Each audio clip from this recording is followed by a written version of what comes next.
আসসালামু আলাইকুম বন্ধুরা, ইরানি কিচেন উইথ ভিলেজ ফুডে আপনাদের আবারও অনেক অনেক স্বাগত জানাই। এখানে দেখতে পাচ্ছেন বন্ধুরা মাছ, এটা হচ্ছে জাপানি পুঁটি। আমাদের গ্রাম্য ভাষায় অনেকে বলে এটা চায়না পুঁটির নামে পরিচিত। আপনাদের ওইখানে কি নামে পরিচিত অবশ্যই কমেন্ট করে জানাবেন। তবে এর অরিজিনাল নাম হচ্ছে জাপানি পুঁটি। অনেক বড় সাইজের এই জাপানি পুঁটি মাছটা, এটা অনেক অনেক বড়। আমি আজকে এই আস্তই রান্না করব, দেখাবো আপনাদের। বন্ধুরা, প্রথমে লবণ হলুদ মাখিয়ে নেব। প্রথমে দিয়ে দিচ্ছি লবণ, দিয়ে দিচ্ছি হলুদ।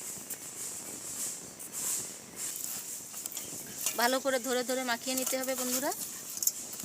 বন্ধুরা, লবণ হলুদ মাখানো হয়ে গেছে, আমি এখন চুলো ধরিয়ে নেব।